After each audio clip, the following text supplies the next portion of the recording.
When I first pivoted into the US market, I made almost $40,000 worth of mistakes. So today I'm going to actually show you exactly what those 5 most expensive mistakes are, so you don't have to. And pay attention to the mistake number 3. That one was probably the biggest one. I had to walk away from the deals. And if you fall into that kind of trap, it can potentially bankrupt your business.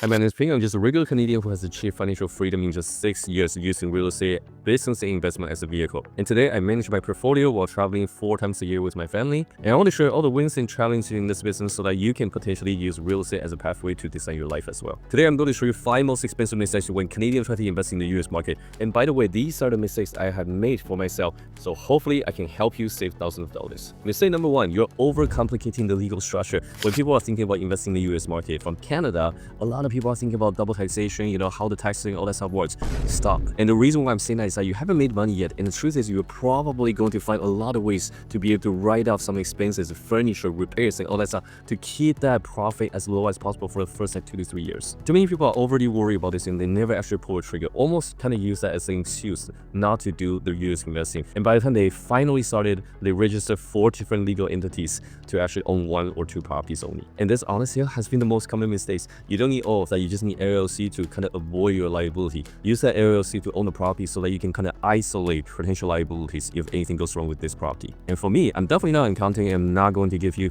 the tax advice. I'm sharing my personal experience that just keep everything simple. Use the LLC to own your very first property, probably maybe 2 or 3 properties before you started thinking about changing things into the LP structure. And I want to give you some ideas of how expensive things are. It can easily cost over $5,000 setting up the US Holdco, LP, C Corp, LLC. That's all companies already. And you still need to kind of open up bank accounts and all that stuff. And it's just very complicated and unnecessary for your very first property. I'm an entrepreneur, so I always try to figure out how to make money before I spend. Don't spend $5K plus a maintenance fee of $4 to $5K before you start spending your first dollar. And this leads to number 2, your EIN number. A lot of people get LLC done and then they're super excited. They was like, okay, now I'm the US business owner. I need to start making offers and start acquiring my very first property. But they forget about one thing, which is your EIN number. You need to wait for your EIN number before you can start making an offer. And this type of mistakes also happened to me while I was trying to expand my portfolio. I was registering another LLC with the EIN number, and after I started making offer, I realized oh my god, the wait time is actually longer than I expected. I had to keep pushing for the closing date. And guess what? I almost lost the deal because I couldn't close on time. And keep in mind, if you're using LLC to own a property without that EIN number, you can't even transfer the utilities. So don't get too eager to get everything done. Get your LLC EIN number before you start making offer. That'll save everybody time and stress. Now let's talk about number 3, which is trusting the wrong people, the local boots on the ground thing. And this, honestly, I made so many different mistakes as I was transitioning into the US market. There's always a hidden motivation when you're working with real estate professionals, realtors, inspectors, insurance agents, property managers. Everybody is trying to monetize because this is their business model. Realtors are always going to be pushing some deals, even though they may or may not agree that this is the right investment opportunity. They invested the time with you, they want to make that commission. When you're getting a quote from multiple different contractors, everybody is trying to outprice other people because they want to make their time back, because they want their time to be compensated for quoting the job. And what ends up happening is that they come back to you for more money because they underquoted. Happens all the time. And another one is that when you're working with the lenders, broker fee has been building because the loan amount is so little in the States. You're looking at loan by duplex, triplex for under 200K. The loan amount itself is not enough for them to actually make enough profit. And they upcharge you in the underwriting process or even the broker fee. And the most important thing is the property managers. If you're not finding the right property managers who's honest with their working, all that stuff, you're going to see your bill keep piling up with all the inspection fees, all the visits, and also some of the services. They definitely have a bit of building profit with the vendors as well. And all of these are going to really affect the numbers that you initially had on your paper. These boots on the ground team can make or break your investment. So my recommendation is getting to the network where people are actually doing deals in that specific area. The moment that you can actually talk to other people, their experience about using certain vendors, you'll really reduce the likelihood of choosing the wrong boots on the ground team. And remember, you really have to buy right in the right location.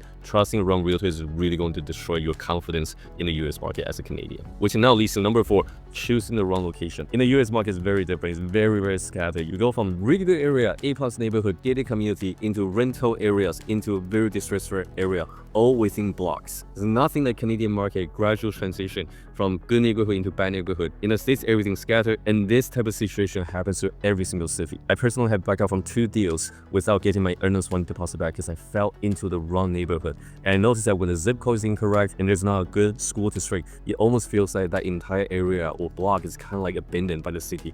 And the worst part is that I couldn't get the right insurance quotes. Every single insurance agent was giving me very different answers, and even worse, there's no property manager that's willing to actually manage my properties. I had to walk away because I knew that if I close on the property, stability is going to be an issue, and I know I'm going to be tied up with that project and have trouble selling that property in the future. With the location, there are 2 things that you definitely have to pay attention to. Number 1 is that the vacancy has to be low, and we're not guessing. We have to be pulling the comparable data to verify that number. The number 2 will be the crime rate also has to be very low. If the crime rate is high, you're not going to have the proper tenant profile, you're not going to have the property manager, which means you're going to be involved in all these like vacancy, turnover, for your property, and that's just not going to work out if you don't live in the city. And mistake number 5 is that not having the right expectation. If you're in Ontario or BC, guess what? Our renovation standard is going to be very, very different, naturally very different from any rental properties down the States. Our price point have gone up so high, there's so many people that keep pushing the standard. So our renovation, you see polish, you see chrome molding, you see a bunch of different things that you normally could in your probably rental properties as well. Because in a tier 2, tier 3 city in the States, sometimes the city is not developed. And you're projecting your standard into a city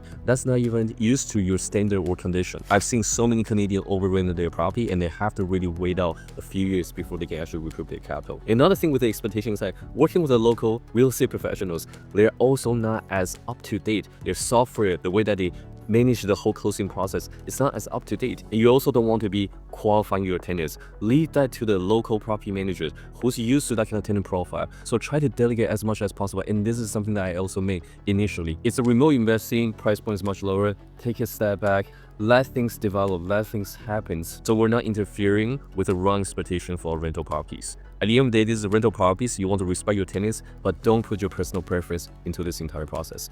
It's still a business. If you get some value of this video, please like and subscribe, and definitely give this video a watch if you're trying to expand your portfolio into the US market.